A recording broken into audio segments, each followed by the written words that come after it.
নমস্কার বন্ধুরা, market place বাংলায় আপনাকে আবারও একবার স্বাগত। আমি রয়েছি আপনাদের সঙ্গে প্রণব। বাজার আজ কাল, আজকে বাজার ঠিক কি ছিল, কালকে কি থাকতে পারে, এই টপিকের উপর নতুন সিরিজ শুরু হয়েছে। আজকে তার চতুর্থ এপিসোড। বন্ধুরা, আজকের বাজারটা গ্যাপ আপ খুলেছিল, তারপর উপরের দিকে ক্রমাগত গিয়ে আবার ডাউন হয়ে গেছে।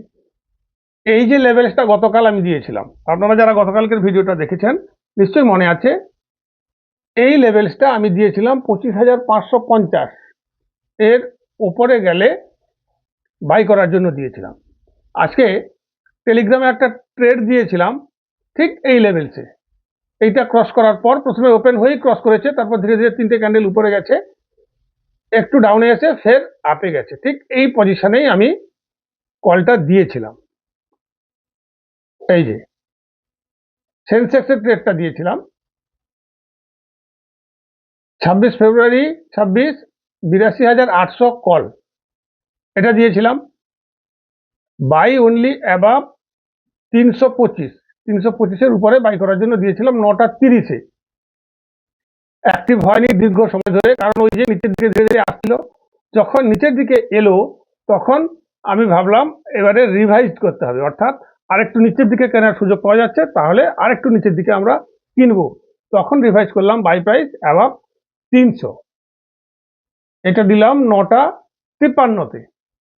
9টা 54-তে কল অ্যাক্টিভ, 9টা 58-তে কল অ্যাক্টিভ হয়ে গেল।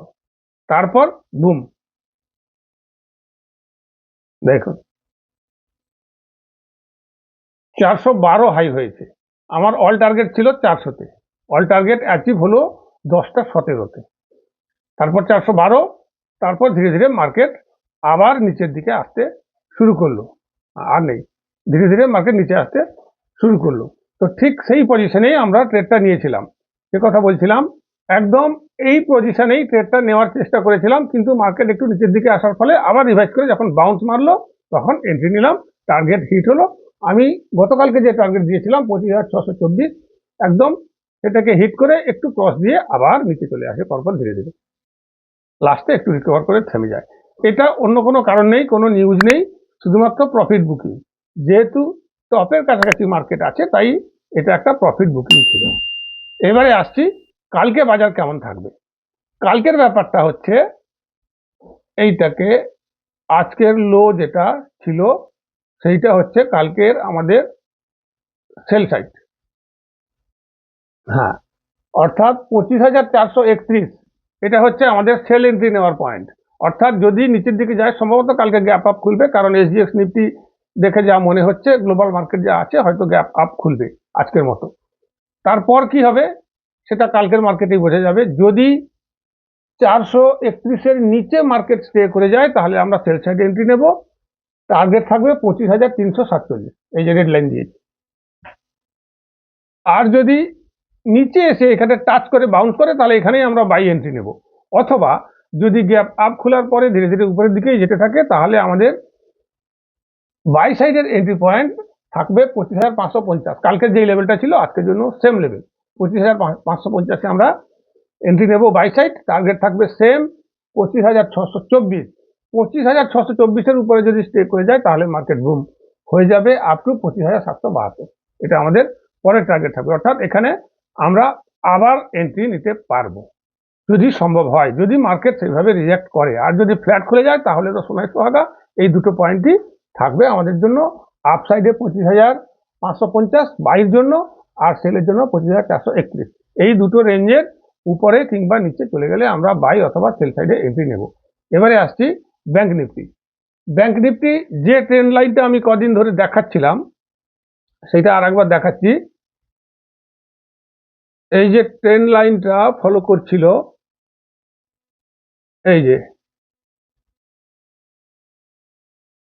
যে দুটো ব্লু লাইন তির্যক ভাবে দেওয়া আছে না, এটা এই ট্রেন্ড লাইনটা ফলো করে যাচ্ছিল। কিন্তু আজকে ট্রেন্ড লাইনটা ব্রেক দিয়ে নিচে নেমে গেছে, স্টে করেছে, নিচেই স্টে করেছে, কিন্তু এটাকে ক্রস করে উপরে যেতে পারেনি। তাই ব্যাংক নিফটি কালকে ডাউন থাকলেও থাকতে পারে, যেহেতু ট্রেন্ড লাইন ব্রেক দিয়েছে। যদি ডাউন সাইড থাকে তাহলে আমরা এন্ট্রি নেব আজকে যেটা লো ছিল ঠিক সেখানেই, অর্থাৎ 60,835। এখানে আমরা এন্ট্রি নেব সেল সাইডের জন্য। টার্গেট থাকবে 60,619, 60,250, এই দুটো টার্গেট নিয়ে চলবো। আর যদি গ্যাপ আপ খুলে যায় তাহলে আমরা সহসা বাই সাইডের জন্য এন্ট্রি নিব না, কারণ ব্যাংক নিফটি অলরেডি দুর্বল হয়ে গেছে, ট্রেন্ডকে ভেঙে নিচে নেমে গেছে। আমরা ট্রাই করব 61,291, এইটাকে ব্রেক করার জন্য। এই যে ব্লু লাইনটা 61,291 যদি ব্রেক করে তাহলে আমরা এন্ট্রি নেব, টার্গেট রাখবো 61,620। তারপরে কোনো টার্গেট নেই, তারপরে টার্গেট এই ট্রেন্ড লাইন। এই হচ্ছে নিফটি আর ব্যাংক নিফটির কালকের বাজার কিভাবে থাকলে আমরা কি করব। বন্ধুরা, আপনারা যারা ট্রেডিং করছেন যে কোনো ব্রোকারসের সঙ্গে, কিন্তু আপনার কাছ থেকে কোনো হিডেন চার্জ কাটছে অথবা ইন্টারফেস ভালো লাগছে না, সুপারফাস্ট নয়, আপনার ট্রেডিংয়ে অসুবিধা হচ্ছে, তাহলে অ্যালাইস ব্লু আপনি একবার ট্রাই করতে পারেন। কোনো চার্জ নেই, অ্যাকাউন্ট ওপেনিং চার্জ 0, ট্রেড করবেন, ব্রোকারেজ দেবেন, কোনো হিডেন চার্জ নেই। একবার অ্যালাইস ব্লুতে ট্রাই করে দেখতে পারেন। ইন্টারফেস অত্যন্ত সহজ এবং সরল, বিশেষ করে নতুনদের জন্য খুবই সুন্দর, সুপারফাস্টও হবে। লিঙ্ক আমি ডেসক্রিপশনে দিয়ে দিয়েছি, আমার এই লিঙ্ক থেকেও আপনারা অ্যাকাউন্ট ওপেন করতে পারবেন। আর টেলিগ্রাম চ্যানেলে যদি জয়েন হতে চান তাহলেও লিঙ্ক আমি ডেসক্রিপশনে দিয়ে দেবো, আপনারা চাইলে ওখানে জয়েন হতে পারেন। তো বন্ধুরা, আজকের ভিডিও এখানে শেষ করছি। আশা করছি আপনারা সকলেই ভালো আছেন। আগামী দিন আপনাদের ফাইন্যান্সিয়াল ফ্রিডম আসুক এই কামনায়। আমি প্রণব, নমস্কার।